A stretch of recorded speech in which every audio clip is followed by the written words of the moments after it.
Good afternoon, Chad Evans, Council Executive Vice President here, and I'm really pleased to introduce a leading voice on the future of innovation in America's advanced manufacturing sector, Bryn Watson, the Vice President of Digital Innovation and Implementation at Lockheed Martin.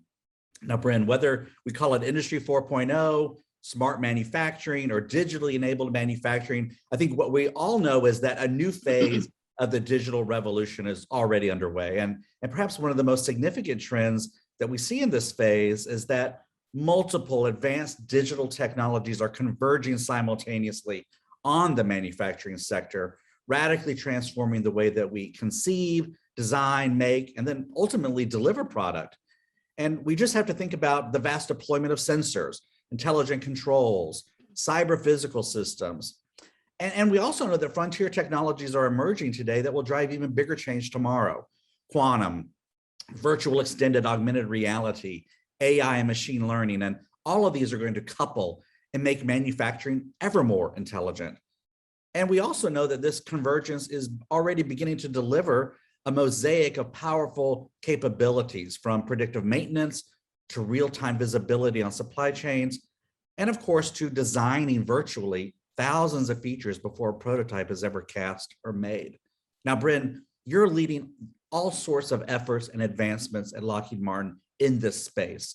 Lockheed Martin is one of our nation's most complex and innovative companies. But my questions to you are maybe a little more simple. What's coming down the road? What do you see? What are the latest technologies that are advancing digitally enabled manufacturing? And what might be their competitiveness implications? Well, thank you so much for inviting me to join you today, Chad. I always like having conversations with you because I think the work that we're both working on collaboratively is so exciting. And when I think about the journey that Lockheed Martin has been on for the past several years and going into the future, the excitement is, I think, the underpinning of the mosaic that you mentioned. And the underpinning of that mosaic of technologies is the digital thread. So when you think about the convergence of operations technologies and information technology, it really is the enablement of that continuous digital thread from design to production to supporting sustainment in the field. And that's really what Lockheed Martin has been focused on for the last several years in our journey. And the good news is that these technologies exist today. You know, we're already seeing benefits from leveraging the digital thread. In fact, our Aero business area has invested heavily in a capability we call and refer to as Star Drive.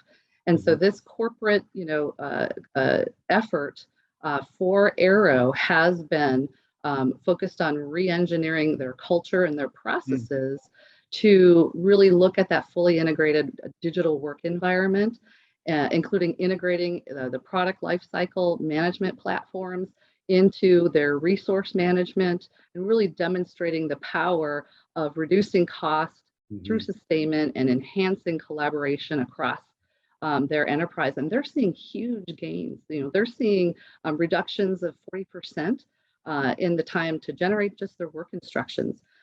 And also 35% plus in reduction of touch labor. So those are definitely exciting technology applications that we're already seeing. We're also looking at, within our missile and fire control business area, how can we drive model-based engineering through that product lifecycle, leveraging the digital thread, and making sure that we're looking at instantiating that upfront and standing up our programs, and then seeing results of 25 to 75% reduction in labor as we move towards going into actual flight tests. So really excited about that, Chad. And I think the other area that we're very interested in advanced technologies is leveraging the digital twin. I know you and I have had a couple of conversations over this last year about leveraging the power of the digital twin and really giving that experience of flying before you fly, if you will, for our customers. And so that's where I can see leveraging a lot of our advanced physics, multi-physics-based modeling, a lot of our AI ML capabilities that are emerging now in the technology space, and leveraging that the power of the data, right, that we have available to all of our teams throughout the design process into manufacturing and sustainment, and how do you use a digital twin to help with the design, but also to help with the sustainment planning as well. So in my mind, digital twin is definitely a new and emerging, and has a huge potential, I think, for our manufacturing teams going forward. Well, Brent, this concept of leveraging the digital twin, and you mentioned some of the internal competitiveness advantages you're already seeing. And so it'll be interesting to see how the nation also continues to adapt and deploy some of the systems you're describing, and how we might scale that. You know, we just have a minute or two, Bryn, left. And if I could just ask you, in this digital world, on this digital thread, what's the power of people there? What are you seeing that Lockheed Martin's employees are doing to enable this future, and how are you supporting that? Yeah, I think it's exciting, because I think digital transformation and the leveraging the power of the digital thread is unlocking new opportunities. As we think about moving to automation of more hydraulic type of processes, and the way we used to do work through automation, but then opening up the power of data analytics. And we have an opportunity for upskilling. We have an opportunity to really drive our digital DNA. And that's something that we're working on within Lockheed Martin. We have created a platform called the Digital Academy. And it's centered on learning paths that we see tied to this new digital future. And so we're empowering our employees to rehone their skills in these new digital spaces, and really fostering a culture of continuous learning.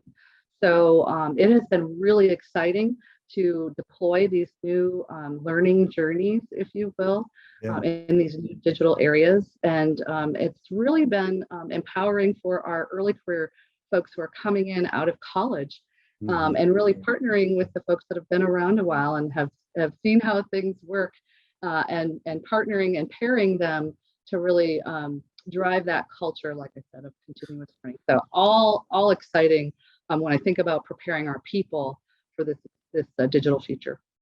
Well, it sounds like you're creating not only the culture, but the platforms and the systems that will support. And it's interesting how you're bridging the new young Lockheed Martin employee with the wisdom generation that you all have. Bryn, thank you very much for being with us at the National Competitiveness Forum, and thank Lockheed Martin for your continued support and sponsorship of the NCF 2021. Excellent. Thank you, Chad.